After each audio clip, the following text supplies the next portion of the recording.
All right, a very good afternoon, everyone. Shall we start the session? Now, before we start the new standard today, can you tell me the mistake that you have found in the answer given by ICAI for your January 25 essay 710 question? कितना break down करके बोला है मैंने। मैं बीच बोलते बोलते मैं भूल गई थी 2-3 वर्ड्स के बाद कि क्या बोलने क्या वाले थे। Have you seen that question that was asked? जूही ने देखा है, प्रियंका ने देखा है, they have sent me that question. I think most of you have seen that. But आपको रियलाइज हुआ उन्होंने आंसर में क्या गलत लिखा है?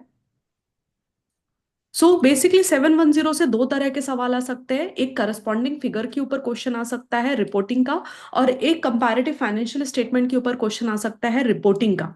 अगर ऑडिट प्रोसीजर आएगा तो ऑडिट प्रोसीजर दोनों का कंबाइंड है, right? Both. Yesterday I think Ronan ने पढ़ा था वो। सो रिपोर्टिंग प्रोसीजर पूछा किसका है? कंपैरेटिव फाइनेंशियल स्टेटमेंट का। आंसर किसका छापा है उन्होंने? करस्पॉन्डिंग फिगर का, राइट? आप एक बार वो आंसर देख लेना। और ऐसा उन्होंने क्यों किया है मैं आपको बताती हूँ। मे 22 में एक्चुअली 4 नंबर का करस्पॉन्डिंग फिगर का क्वेश्चन आया है एग्जाम में, ठीक है? वही क्वेश्चन का आंसर उन्होंने कॉपी पेस्ट मार दिया है यहाँ पर, even though that answer is not applicable. So comparative financial statement में आपको वो पूरा रिपोर्टिंग का मैटर लिखना है जो आपकी बुक्स में मैंने दिया हुआ है, राइट? जो कल कंटेंट हमने पढ़ा था। Done, nothing extra that you are going to write over. चलो, आज का डे थोड़ा एक अच्छे नोट पे स्टार्ट करते हैं। मुझे एक आपको स्टैंडर्ड पढ़ाना है, ऐसे 299, ठीक है? उसके क्वेश्चन हम सॉल्व करेंगे। आपका राइटिंग प्रैक्टिस बुक ओपन करो।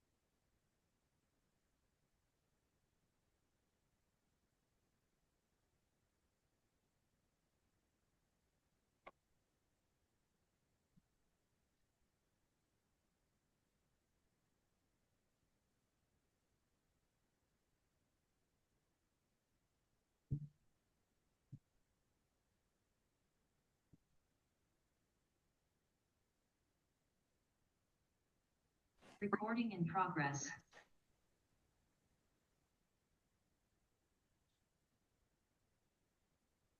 दो टारगेट है आज अपने पूरे सेशन में। एक तो कारो खत्म करना है, ऐसे 299 खत्म करना है अपने को। अच्छे से पढ़ेंगे। ऐसे 299 एक इंपॉर्टेंट कैटेगरी का क्वेश्चन है, बोथ आपके CA inter and CA final दोनों में ही पूछा जाता है वो क्वेश्चन, मतलब वो स्टैंडर्ड। ऐसे 299 आपके सिलेबस में बहुत ही लिमिटेड है। It is much more in detail in CA finals, ठीक है? ऐसे 299 कौन से चैप्टर में है आप मुझे ये बताओगे क्या? एटलीस्ट चैप्टर 8 में ही है। चैप्टर 8 में ही है, ठीक है? उन्होंने रिपोर्टिंग में ही ऐड करके रखा हुआ है। मुझे सिर्फ चैप्टर 8 में जाकर के एक बार आप देखोगे क्या कि 299 का कोई क्वेश्चन है?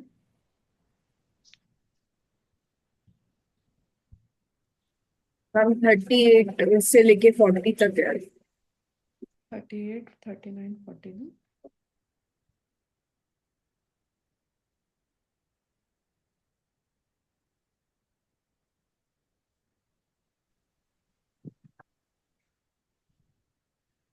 स्टैंडर्ड चालू करने के पहले जो इससे ऑलरेडी आस्क्ड क्वेश्चंस है वो देख लेते हैं। एक्चुअली अपना चैप्टर 8 बहुत बड़ा है, ठीक है? मतलब उसमें पूरा 700 सीरीज के स्टैंडर्ड्स आते हैं, अदर रिपोर्टिंग रिक्वायरमेंट्स आते हैं, जॉइंट ऑडिट भी उसके अंदर डाल दिया है, कारो भी उसके अंदर डाला हुआ है। सो ये चैप्टर से सारे स्टैंडर्ड सब कुछ नहीं पूछेंगे, बट अगर जॉइंट ऑडिट पूछ लिया तो आपको आंसर करना आना चाहिए, बिकॉज बहुत ईजी स्टैंडर्ड है। पहला क्वेश्चन क्या है? The practice of appointing chartered accountants as joint auditors is quite wide spread in big companies and corporation. Explain stating the advantage of joint audit. एकदम सिंपल क्वेश्चन है, joint audit करवाने के फायदे क्या क्या होते हैं, ठीक है? क्योंकि नॉर्मली बड़े कंपनीज कॉर्पोरेशंस पे जॉइंट ऑडिट होता है। ओके, पढ़ लेंगे। Before the commencement of the audit, the joint auditor should discuss and develop a joint audit plan. अगर जॉइंट ऑडिटर्स अपॉइंट हो गए हैं किसी ऑडिट के लिए, मतलब पीडब्ल्यूसी, केपीएमजी, ईवाई एक ही साल का एक ही एंटिटी का ऑडिट, स्टैट्यूटरी ऑडिट कर रहे हैं, तो उनको जॉइंट ऑडिट चालू करने से पहले क्या कर लेना चाहिए? जॉइंट ऑडिट प्लान बना लेना चाहिए। Now, in developing the joint audit plan, the joint auditor should identify the division of the areas and the common audit areas. Explain stating the other relevant considerations. तो जब उनको joint audit plan बनाना है, तो उसमें उन्होंने क्या कर लेना चाहिए कि कौन से ऐसे एरिया रहेंगे वो लोग जो joint audit करेंगे, और कौन मतलब कॉमन एरियाज रहेंगे, और कौन से ऐसे एरियाज रहेंगे जो डिवाइड हो जाएंगे among those joint auditors। उसके अलावा भी और क्या कंसिडरेशन होना चाहिए प्लानिंग के टाइम पे, वो आपको क्वेश्चन पूछा है। प्लीज रिमेंबर दिस, क्योंकि अभी स्टैंडर्ड पढ़ेंगे तो आपको हिट होना चाहिए ये सारा टॉपिक वहां पर। थर्ड क्वेश्चन है, HMB Limited business has grown from one state of India to various countries of the world. Since the business has increased manifold, the management decided to appoint joint auditor for conducting the statutory audit of the company. They appoint three CA firms for it, for which audit work the joint auditor will be jointly and severally responsible. Now this is CA inter CA final के level पे एक बहुत important question है कि कौन सी ऐसी चीजें हैं जिनके लिए joint auditor jointly and severally responsible होंगे। क्योंकि हमारा बेस क्या था कि यार एक ऑडिटर हुआ और सपोज उसने ऑडिट में कुछ गलतियां की, तो हम उसको ब्लेम कर सकते हैं बहुत इजीली। आईसीआई भी उसको ब्लेम कर सकता है, नफरा भी उसको ब्लेम कर सकता है, कंपनी एंटिटी खुद ब्लेम कर सकती है। मल्टीपल जॉइंट ऑडिटर्स होंगे तो वो तो लड़ जाएंगे ना आपस में, वो बोलेंगे अरे उसने किया था, पीडब्ल्यूसी ने किया था, पीडब्ल्यूसी बोलेगा अरे ये तो केपीएमजी को देखना था, केपीएमजी बोल रहा है डिलॉयट वाले ने क्यों नहीं देखा। तो आईसीआई ने क्लियरली बोला कि देयर आर सर्टेन एरियाज जिनके लिए तुम सब साथ में रिस्पॉन्सिबल होगे। You will not be able to blame anybody else. Keep these three things in your mind. Now let's go to ऐसे 299। आप आपके कंटेंट ओपन करके रखोगे 299 का। मुझे कंसेप्ट बुक में एक बार पेज नंबर बता दो, कहाँ पर मिलेगा मुझे ये joint audit? 8.16। 8.16।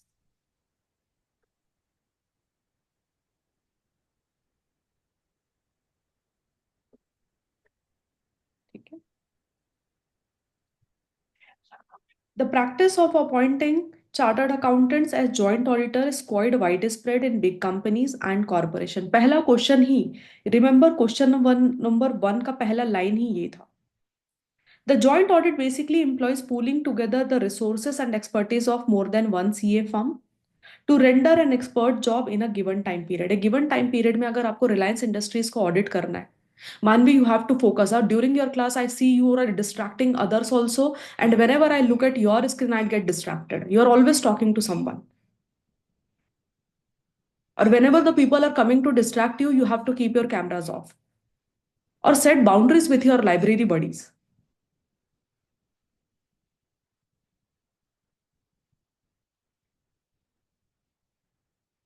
To render an expert job in a given time period which may be difficult to accomplish acting individually। क्या होता है ना, रिलायंस जैसी कंपनी में, टाटा जैसी कंपनी का ऑडिट करोगे, लाइक फॉर एग्जांपल अमेजोन का आपने ऑडिट किया है, एक तो ये बहुत ही वेरियस लाइक कंट्रीज में स्प्रेड होता है इनका बिजनेस, ठीक है।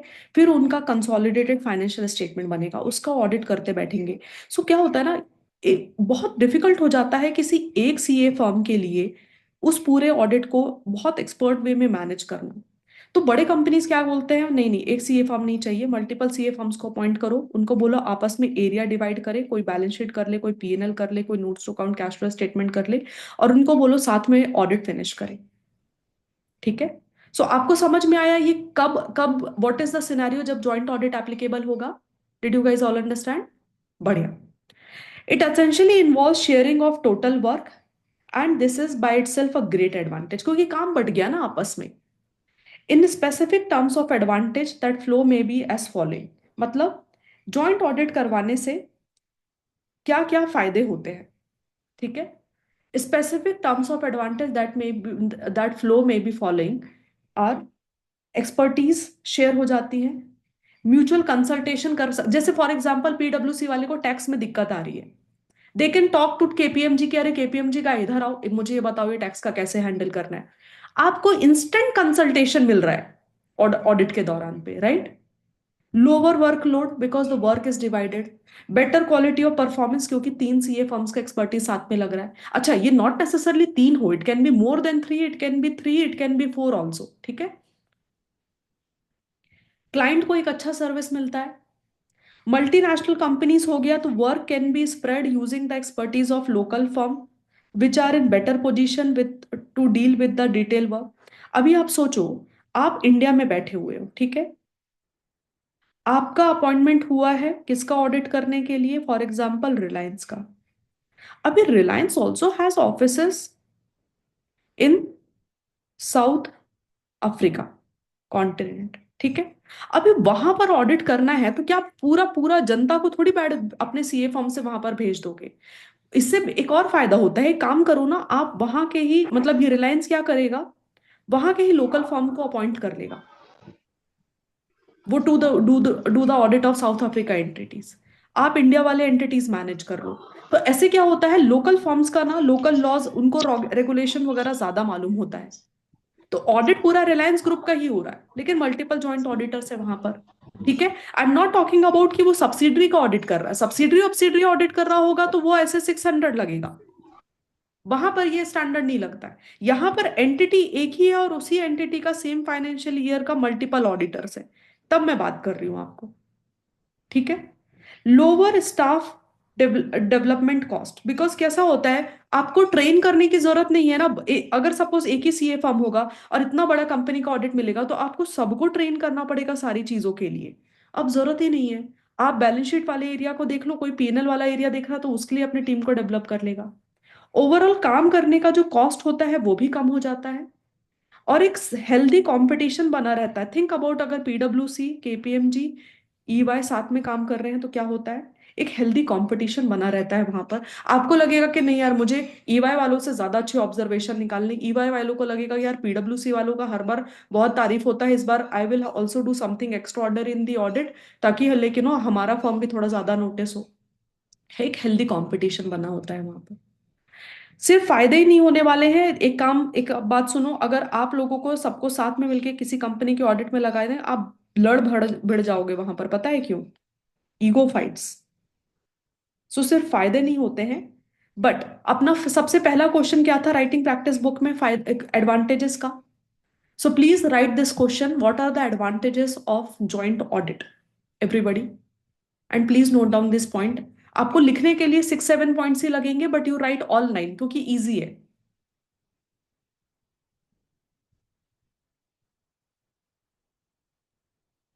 ठीक है। When you are writing, write in combination. कैसे combination,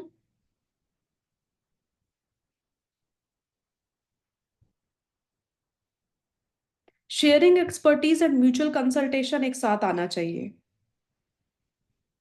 better quality performance, improved service to client साथ में आना चाहिए। Lower cost, lower staff development and lower workload, ये 3 पॉइंट साथ में आने चाहिए। मतलब नॉट एक के बाद एक के बाद एक मत लिखो, एक के नीचे एक नीचे लिखो, लेकिन वो एक ब्लॉक वाइज लिखो आप।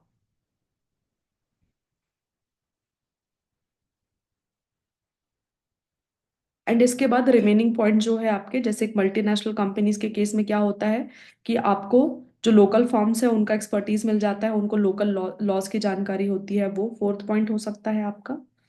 देन उसके बाद में फिफ्थ ब्लॉक हो जाएगा आपका हेल्दी कंपटीशन वाला।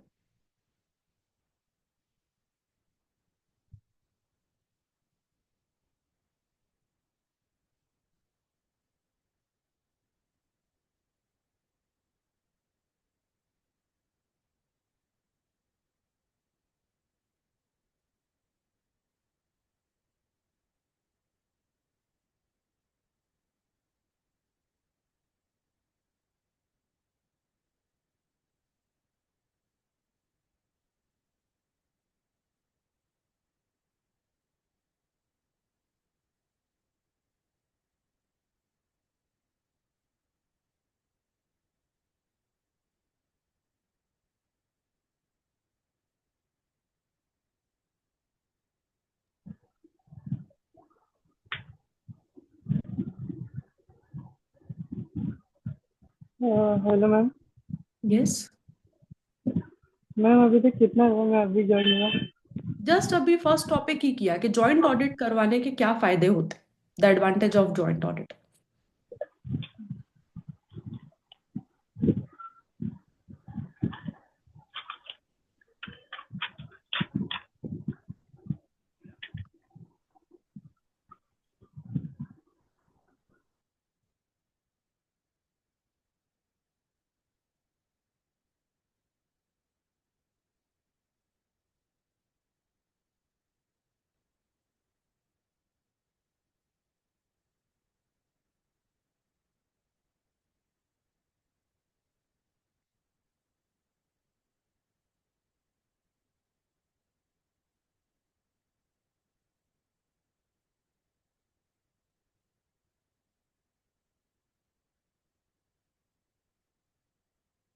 लिखते लिखते याद करो, I last this question guys.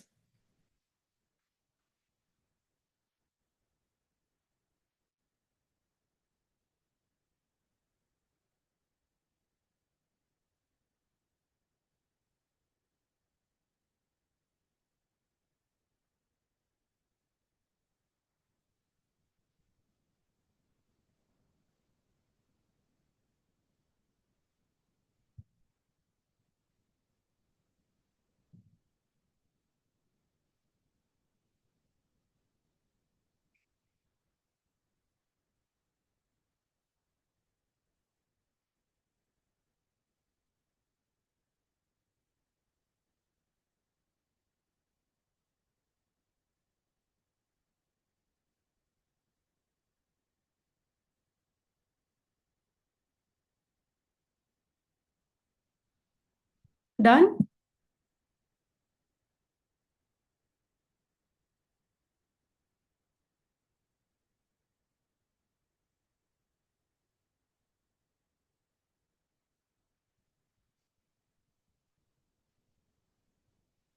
Now joint audit के ना सिर्फ फायदे नहीं होते हैं, you are also going to face some disadvantages. पहली बात तो आपको फीस शेयर करना पड़ेगा, सबसे बड़ा दुख जीवन में। दूसरा, साइकोलॉजिकल प्रॉब्लम्स हो जाएंगे आपको, because there are other CA firms involve, right.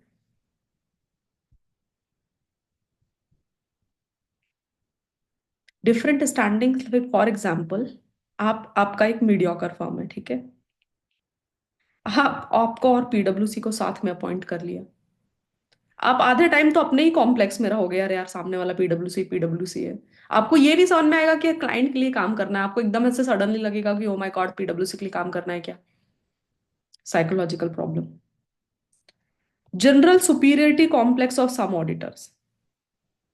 Some auditors will feel कि यार हम ही बड़े, हमने इतना बड़ा क्लाइंट किया हुआ है, हम 10 साल से ऑडिट कर रहे हैं, हम 50 साल से ऑडिट कर रहे हैं। The superiority complex develops in the human beings, right. ये सब ह्यूमन प्रॉब्लम्स हैं।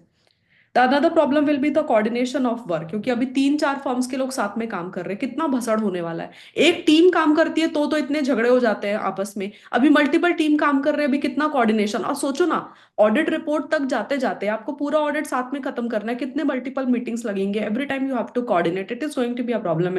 Definitely it is a problem. Then sometimes क्या होता है ना कि सब लोग जॉइंट ऑडिट करते हैं, तो सपोज कुछ कॉमन कंसर्न्स रहते हैं जो सबको देखना पड़ता है, वो नेग्लेक्ट हो जाते हैं कि अरे वो देखेगा, इसने देख लिया, उसने देख लिया, and all all of this problem चलता रहता है।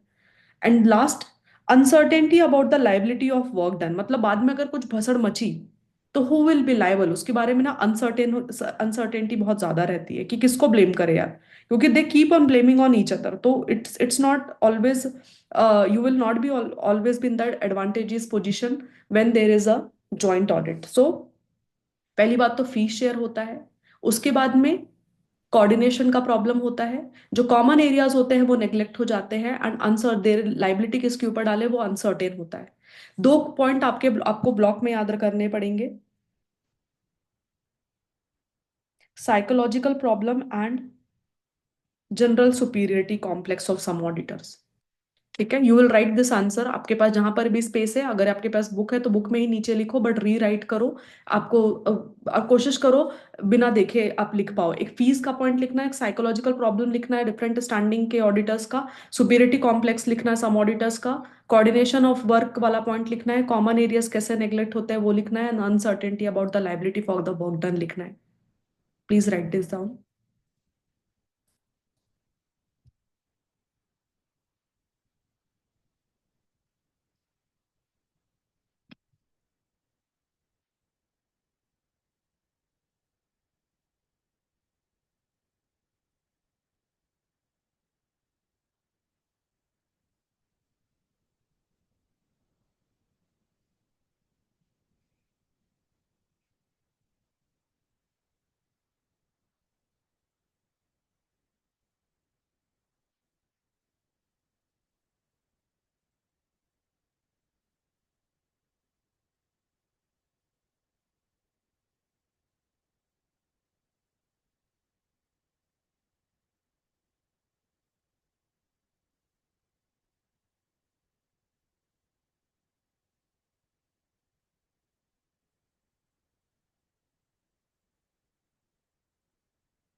Done?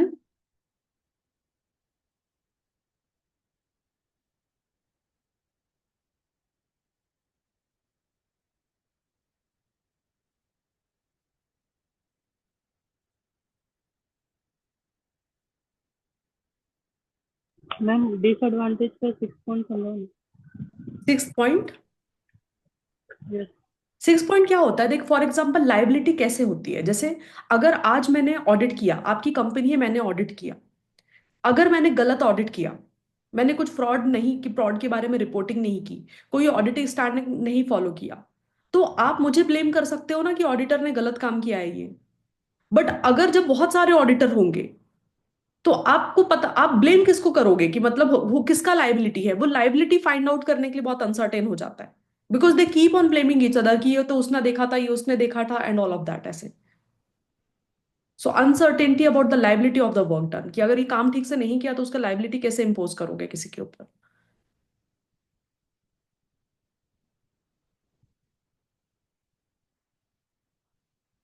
चलो, ये हो गए थे बेसिक क्वेश्चन जो अपने को आने वाले थे इसमें, ठीक है। फिर क्या बोला कि जॉइंट ऑडिट के फायदे इतने हैं, इसके लिए काम करते हैं हम, एक स्टैंडर्ड बना देते हैं ऐसे 299। ऐसा कौन बोला? आईसीआई बोला, ठीक है। Joint audit of financial statement, standard का नाम याद रखना, जॉइंट ऑडिट बस नहीं है, joint audit of financial statement. उन्होंने क्या बोला कि यार देखो, नॉर्मल ऑडिट में जो भी एप्लीकेबल होता है, what ever may be the objective of a normal audit, वो वही सेम ऑब्जेक्टिव जॉइंट ऑडिट का है, सिर्फ यहां पर ऑडिट फर्म ज्यादा बढ़ गए, but nothing else is going to change, right? So the principles of effective or joint audit will be same as the overall objective of auditor as laid down in SA 200. Does any one of you remember what is the overall objective of independent auditor as per SA 200? To obtain sufficient and appropriate audit evidence about whether financial statements are free from material misstatements due to fraud or error, and to report and communicate To all obtain, auditors' sorry, interrupt. एक second ना, वापस बोला। To obtain what? To obtain reasonable assurance है ना, ये वाला word एक correct करना, रीजनेबल अश्योरेंस। उसके बाद एक बार वापस रिपीट करो Priyanka. To obtain reasonable assurance that to about whether financial statements are free from material misstatement due to fraud or error,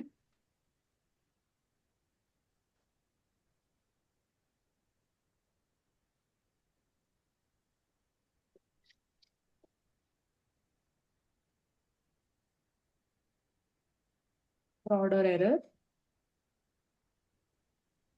and to report and and to create enable a the auditor to communicate. report or form an opinion, ऐसा है ना? Yes, ma'am. Form On auditor's finding.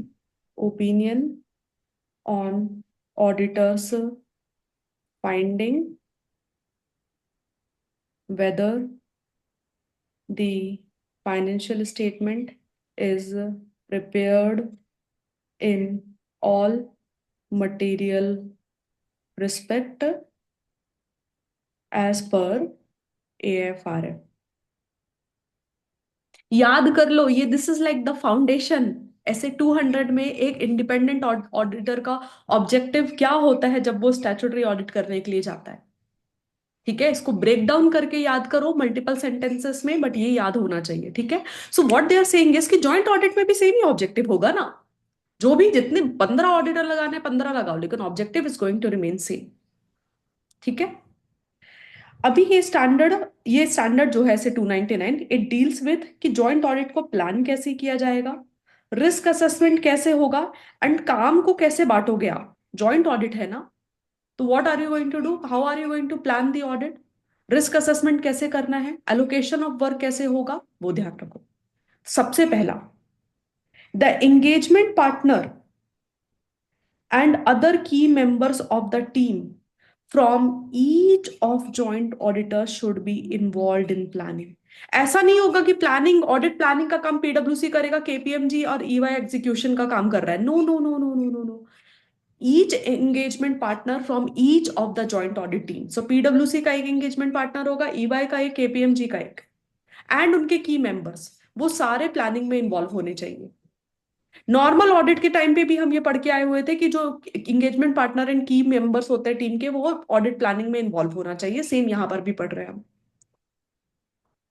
उनको jointly क्या करना पड़ेगा, overall audit strategy prepare करना पड़ेगा। Overall audit strategy में क्या फिक्स करते हो आप guys? Scope timing and STD, scope timing and exactly, direction. Very good.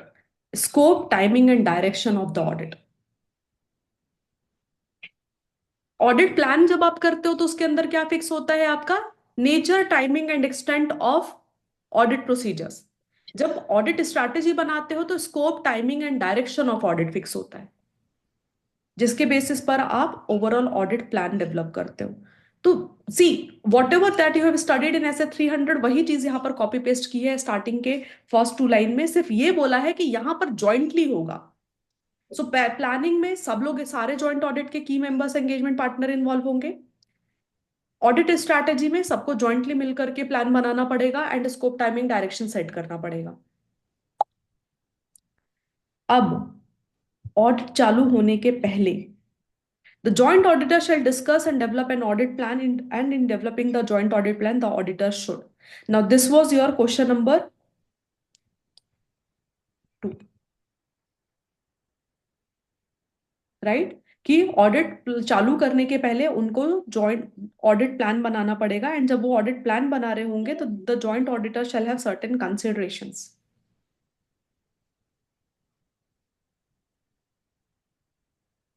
ठीक है, now you will write this down. अगर आपके नोट्स में लिखा भी हुआ है तो भी आप ये वापस लिखो एक क्वेश्चन के फॉर्म में।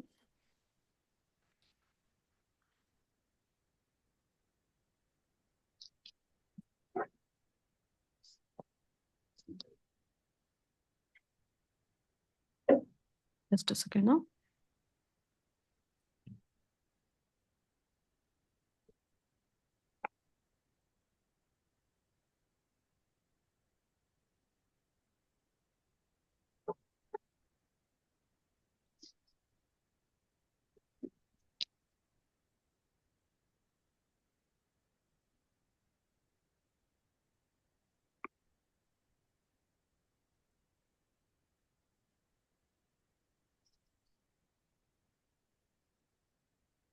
सबसे पहले आप क्या करोगे, यू विल आइडेंटिफाई, क्या आइडेंटिफाई करोगे, division of areas, division of audit areas and common audit areas. ठीक है, कौन कौन सा काम आपस में बांटा होगा आप सारे सीए फर्म्स ने, कौन सा काम आप सब लोग साथ में मिलकर देखने वाले हो। Then you will ascertain reporting objective of the audit.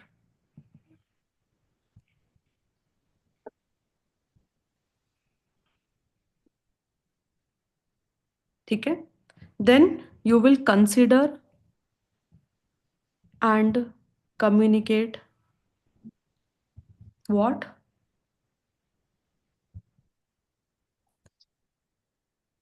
factors that are important in directing the engagement team effort. Next, you will consider the result of preliminary engagement activities. And last, ascertain the NTE of resources necessary to perform the audit. Now, I guarantee आपने topic पहले first time नहीं पढ़ा हुआ है।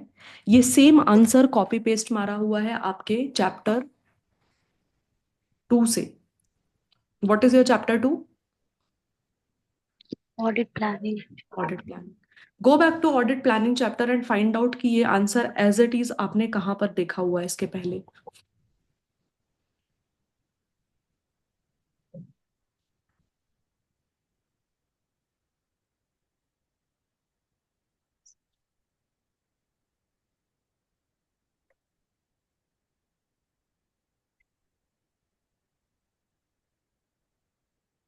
ऐसे 300 में ये copy paste topic है। फर्स्ट वाला पॉइंट थोड़ा सा डिफरेंट है, मतलब डिफरेंट नहीं है, मीनिंग सेम ही है, बट बाकी सारे points as it is copied है।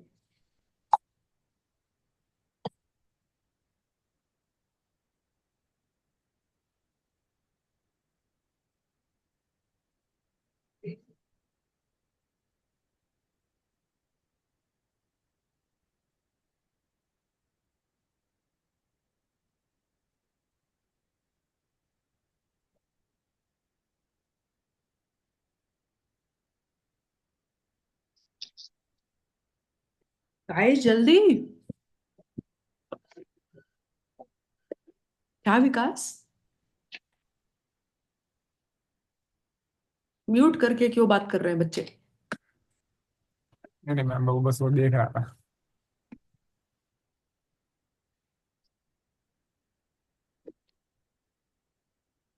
None of you got that? Bijan, where is that topic? Yes, ma'am. Yeah, ma'am.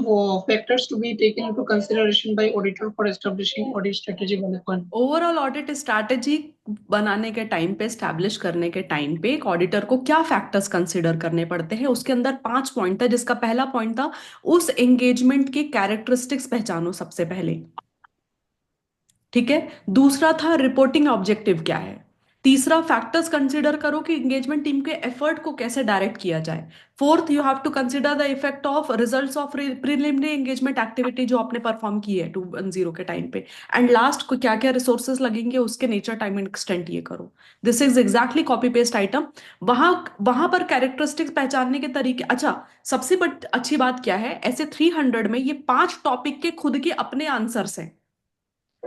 तो मैंने आपको ये भी सिखाया था कि ओवरऑल ऑडिट स्ट्रैटेजी के जो ओवरऑल ऑडिट स्ट्रैटेजी जब आप स्टैब्लिश करोगे तो उसका ये 5 पॉइंट का खुद का क्वेश्चन बन सकता है, और 4 से 5 नंबर का, या तो इनके इंडिविजुअल पॉइंट्स के ऊपर 3 से 4 नंबर के क्वेश्चंस बन सकते हैं आराम से।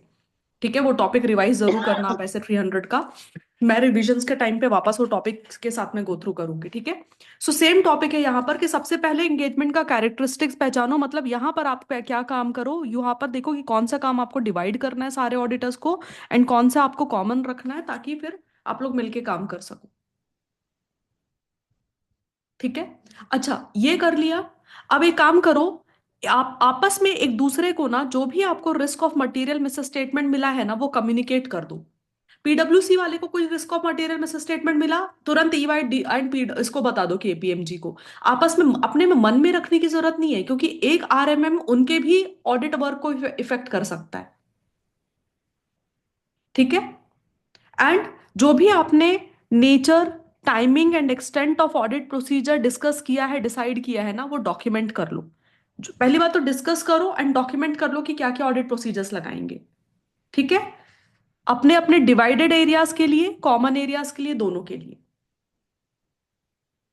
बट याद रखो, आपका ऑडिट का कॉमन एंगेजमेंट लेटर जाएगा क्लाइंट को, एंड क्लाइंट से भी आपको जो 580 में आप WR लेते हो ना, रिटर्न रिप्रेजेंटेशन, वो भी आपका कॉमन ही आएगा। क्लाइंट अलग अलग ऑडिटर को अलग अलग रिप्रेजेंटेशन नहीं इशू करेगा।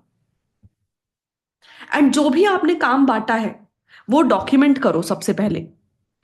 मतलब उन्होंने लास्ट पॉइंट में लिखा है, लेकिन ये पहले लिखना चाहिए था। जो भी वर्क डिवाइड हुआ था ना आपका, पॉइंट वहां 1 में, यहां पर ये वर्क को क्या करो, आप डॉक्यूमेंट करो। और डॉक्यूमेंट करते ही सारे जॉइंट ऑडिटर्स को बता दो किसके क्या क्या काम रहेंगे, क्या किसको वो काम एलोकेट हुआ है, एंड TCWG को भी बता दो। अब आपस में टीम मेंबर्स को क्यों बताना है? ताकि आप उस काम का प्रॉपर एग्जीक्यूशन कर सको, कुछ कंफ्यूजन नहीं होनी चाहिए। ठीक है। TCWG को क्यों बताना है? टू अवॉइड एनी कंफ्यूजन, मतलब उनको भी मालूम रहेगा ना कि किसने कौन सा काम किया है, तो वो उसके अकॉर्डिंगली बात करेंगे। टू अवॉइड एनी कंफ्यूजन और misunderstanding, you have to communicate this to among all the team members and the TCWG।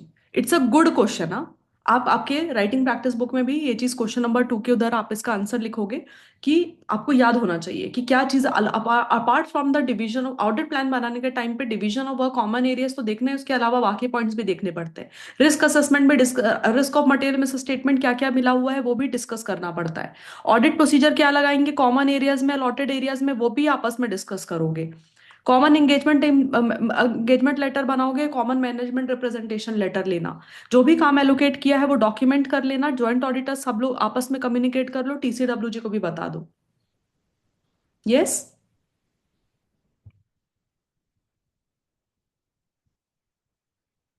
Question number 3 क्या पढ़ा था अपन ने?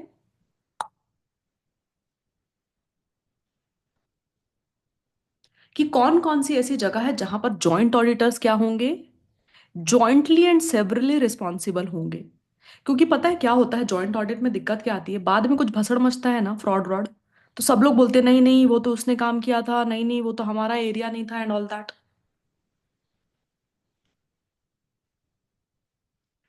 तो आईसीआई ने बोला देखो, आई अंडरस्टैंड जो आपने काम बांटा हुआ है उसके लिए आप इंडिविजुअली रिस्पॉन्सिबल होंगे, but the work which is not divided among each other, उसके लिए आप सब साथ में रिस्पॉन्सिबल होंगे।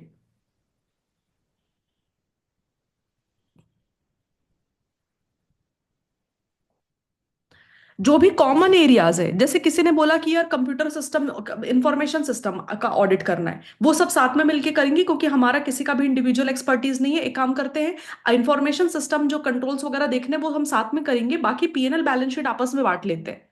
तो वो जो IT सिस्टम को ऑडिट करना पड़ेगा ना आपको, वो आपका कॉमन एरिया हो गया, आप सब उसमें रिस्पॉन्सिबल हो गए उसके लिए। ठीक है। नाउ सपोज PWC को बैलेंस शीट के किसी सब्सिक्वेंट इवेंट के बारे में कुछ मैटर पता चला, PWC दौड़ते दौड़ते आया और किसको बताया, KPMG एंड EY को। KPMG एंड EY ने बोला यस यस ये तो बराबर बोल रहे हो आप PWC। तो जैसे ही उन्होंने ये बोला कि yes yes PWC very good finding, तुरंत ये सब फंस जाएंगे उस मैटर में। ठीक है। So jointly and severally responsible हो जाएंगे। So matters which are brought to the notice of joint auditors by any one of them, जैसे PWC को कुछ पता चला तो PWC ने बाकी लोगों को बताया, एंड बाकी लोग उस मैटर के साथ अग्रीमेंट में थे, तो अब आपके सबके जॉइंटली एंड सेवरली रिस्पॉन्सिबिलिटी हो जाएगी। नाउ एक बात बताओ मुझे, एक बार याद है अपन ने उस दिन डिस्कस किया था कि जॉइंट ऑडिटर जो रहते हैं, जब ओपिनियन बनाने का बात आता है और अगर सपोज वो उनका एक दूसरे के ओपिनियन से उनका अग्रीमेंट नहीं हो रहा है, तो वो लोग अपनी सेपरेट ऑडिट रिपोर्ट दे सकते हैं। यस। बट क्या आप क्लाइंट से सेपरेट फाइनेंशियल स्टेटमेंट बनवा सकते हो पीडब्ल्यूसी अपने हिसाब से? नो। तो क्लाइंट का financial statement shell comply with the relevant statues, schedule 3, schedule 2 and all of that. इसकी रिस्पॉन्सिबिलिटी आप सबके साथ में रहेगी। आप ये नहीं बोल सकते हैं कि नहीं नहीं नहीं, वो तो हमने तो ये एडजस्टमेंट करवा के फाइनेंशियल स्टेटमेंट ऑडिट किया था, पीडब्ल्यूसी वालों ने नहीं कंसिडर किया। That won't work. So examine की एंटिटी का financial statement shell comply with the relevant requirement, companies act. Also examine की जो फाइनेंशियल स्टेटमेंट में प्रेजेंटेशन एंड डिस्क्लोजर है वो अकाउंटिंग स्टैंडर्ड के हिसाब से, इंडियस के हिसाब से है, AFRF। दो फाइनेंशियल स्टेटमेंट के पॉइंट हो गए। एक work not divided and common area का पॉइंट हो गया, प्लानिंग मतलब डिसीजंस टेकन का। और एक मैटर जो सबके नोटिस में लाया गया है उसका पॉइंट हो गया। The last part, audit report जो बना है वो audit report statues, applicable standards on auditing given by ICAI के साथ में कोई प्रोनाउंसमेंट वगैरह दिया है उसके साथ में कंप्लाई कर रहा है या नहीं कर रहा है, उसके लिए भी आप सब साथ में रिस्पॉन्सिबल होगे। अगर ऑडिट रिपोर्ट सबका अलग अलग बन गया है तो देन फिर आप अपने ऑडिट रिपोर्ट के लिए रिस्पॉन्सिबल हो। लेकिन अगर आपने कॉमन ऑडिट रिपोर्ट इशू किया है तो that audit report should always comply with the relevant statutes, pronouncements given by ICAI and the standards on auditing, essays। ये 6 पॉइंट्स आप लर्न करो। कब तक लर्न करना है आपको? जब तक CA फाइनल पास नहीं हो जाते। सेम क्वेश्चन वहां पर भी पूछा जाता है आपको। वहां पर 299 थोड़ा ज्यादा डिटेल में है, लेकिन ये क्वेश्चन तो as it is copy paste होंगे ना। तो अभी आप ये लिख लो फटाक से। लर्न करो, मतलब take your 2 minutes, learn it and then write it.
Done guys? Madam वो थर्ड पॉइंट है ना, there is an agreement among the joint auditor on such matters. Hmm. तो लाइक कैसा टाइप का एग्रीमेंट हो? देख कैसा होगा। फॉर एग्जाम्पल रिलेटेड पार्टी से रिलेटेड एक मुझे मिस स्टेटमेंट लेवल, अपन दोनों जॉइंट ऑडिटर है, ठीक है। मुझे एक मिस स्टेटमेंट मिला। मैंने बोला विकास यार ये तो ठीक नहीं लग रहा है, एक काम करते हैं ना, ये क्लाइंट को हाईलाइट करते हैं। क्लाइंट अगर नहीं मानेगा इसको ठीक करने के लिए अपन मॉडिफाई कर देंगे ओपिनियन, अपन नेगेटिव ओपिनियन दे लेंगे। विकास ने बोला नहीं नहीं मेरे को नहीं लगता है, इसके लिए मॉडिफिकेशन देने की जरूरत है। अगर जरूरत है तो आप एम्फेसिस ऑफ मैटर पैराग्राफ में डाल देंगे। विकास ने अग्री नहीं किया मेरे साथ में। तो अब जाके रिलेटेड पार्टी का वो मैटर के ऊपर कुछ फ्रॉड होगा ना या कुछ ऐसा होगा ना, तो विकास नहीं फंसेगा उस केस में, because he didn't agree to it.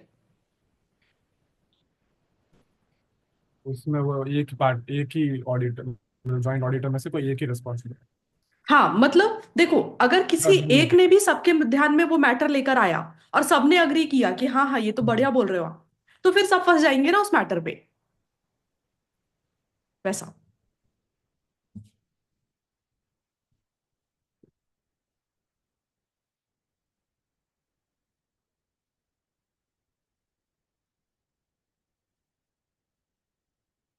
चलो now, in case a joint auditor come across matters which are relevant to the areas of responsibility of other joint auditor, मतलब जैसे for example Priyanka is doing the audit of sales, Juhi is doing the audit of debtors, balance sheet area and Priyanka का PNL area divided है।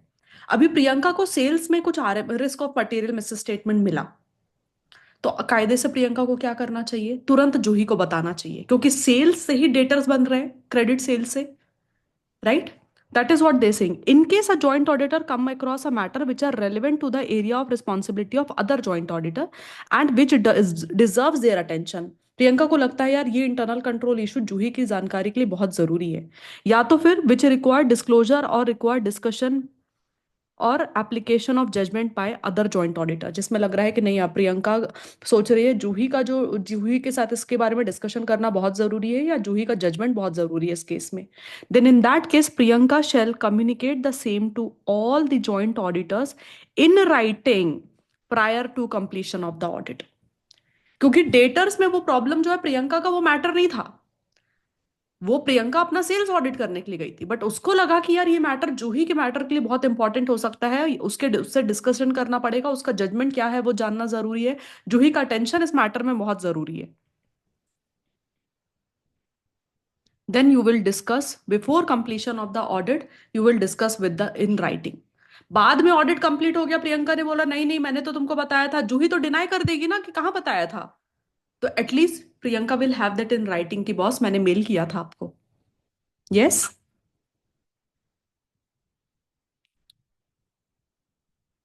Coming to एकदम last part of ऐसे 299, normally आपसे expected है कि सब लोग मिलके common joint audit report issue करेंगे, बट अगर ऐसा हुआ कि आपके बीच में आपस में मतभेद या डिसएग्रीमेंट है रिलेटिंग टू एनी ओपिनियन और any matter, then you shall express your separate audit report. And जब भी सेपरेट ऑडिट रिपोर्ट देते हैं तो तो अदर मैटर पैराग्राफ में you shall make reference to each others audit report. ये चीज मैंने आपको अदर मैटर पैराग्राफ करने के टाइम पे भी सिखाई थी कि प्रियंका अपने ऑडिट रिपोर्ट में जूही ने दूसरा रिपोर्ट इशू किया है इसके बारे में अदर मैटर पैराग्राफ में लिखेगी, जूही अपने ऑडिट रिपोर्ट में प्रियंका के ऑडिट रिपोर्ट का रेफरेंस देगी अलॉन्ग विद द डेट। ठीक है।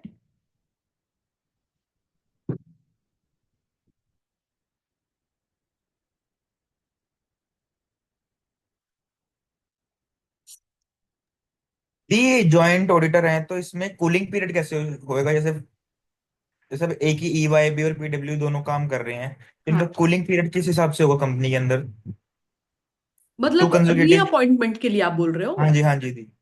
जैसे अब एक कूलिंग पीरियड जैसे स्टार्ट हो गया, इनका 10 साल कंप्लीट हो गए एक फर्म के, जब दोनों साथ कर रहे हैं तो दोनों का साथ ही पीरियड खत्म होगा, तो फिर वो हाँ दोबारा रीअपॉइंट तो हो ही नहीं सकते। तो हाँ, तो फिर नहीं पीडब्ल्यू। होंगे ना, फिर उस टाइम पे उनको दूसरा ऑडिटर देखना पड़ेगा क्लाइंट को।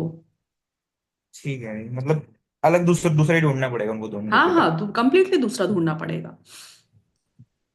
मतलब ऐसा नहीं कर सकते कि पहले पीडब्ल्यूसी केपीएमजी था तो एक काम करते इस बार पीडब्ल्यूसी ईवाई का कॉम्बिनेशन ले लेते हैं, ऐसा नहीं।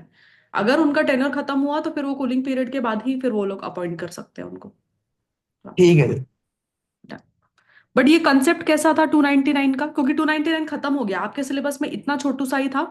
एक एडवांटेज इंपॉर्टेंट है, दूसरा डिसएडवांटेज इंपॉर्टेंट है, तीसरा planning risk assessment allocation of work करना है। उसके लिए प्लानिंग में उन्होंने क्या बोला कि प्लानिंग में आपको क्या क्या चीजें कंसीडर करनी है जो आपको स्टैब्लिशिंग ओवरऑल ऑडिट स्ट्रैटेजी में पहले कंसीडर करनी पड़ती थी, ऐसे 300 में से। उसके अलावा रिस्क असेसमेंट आप डिस्कस करोगे, क्योंकि एंड एलोकेशन ऑफ वर्क करोगे, जो भी एलोकेशन ऑफ वर्क किया है आप डॉक्यूमेंट कर लेना। ठीक है, डॉक्यूमेंट करके काम करना, क्लाइंट को भी डिस्कस कर लेना, बाकी ज्वाइंट ऑडिटर्स को डिस्कस कर लेना।